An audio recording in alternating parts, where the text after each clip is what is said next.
My name is Frankie Perez, and the title of this poem is called Vulnerability. What do I say when they are shaking and reaching into the deepest parts of their memories that they have tried so hard to forget, or become numb when they start to remember?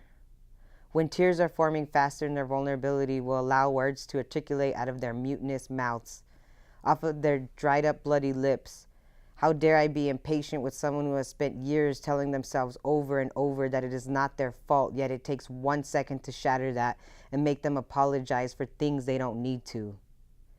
We sit face to face. They think their happiness is not deserved, and I wonder if our voices will ever truly be heard. I hug them tight and speak about positive affirmations and what they want to do next, but they can't afford to do much waiting on that next paycheck. Hearing, "I got you," doesn't mean because of years of disappointments and lack of self-confidence. I am paralyzed. My privileges have me stuck, yet my past traumas are creeping on my neck. I desperately try to silence them so I can give my undivided attention. Unfuck yourself, Perez. You are in the presence of a goddess, an expert on experience, a brown queer femme with hips that will hypnotize the weak and give the hopefulness to the hopeless romantic, but he knows beauty is beyond the physical. I want you to know how proud of you I am, how honored I am to know you. I see you doing what you need to do in order to survive, and even when it doesn't make sense to me, all the microaggressions, mental, physical, sexual labor that you have had to put up with, you don't owe anyone anything. I appreciate everything about your existence, and I always remember that you have a friend here.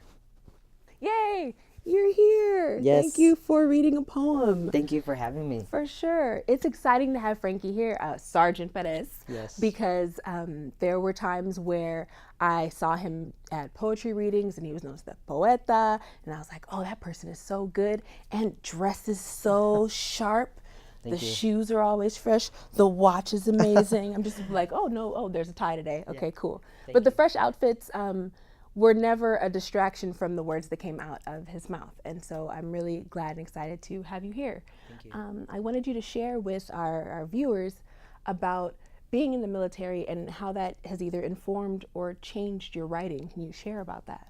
Definitely. So my experience in the military definitely gave me a lot of perspectives, a lot of times where it was major writer's block, only because with everything that was going on, it was hard to just put my thoughts on paper in the format that I wanted on how when I do my poems, I do like them to usually rhyme a little bit, have a little bit of a beat going, and but because sometimes depending on the job or the mission, it was hard to do that. And so but then there was other times where it would just flow. Yeah. It would just you flow. Find your own rhythm in the piece versus having outside noise get in the way. Definitely, because even there were times where like being in the military and certain being out in the field or different missions where actually I had a lot of time alone, or at least I was fortunate with my rank. I could tell people to go do something,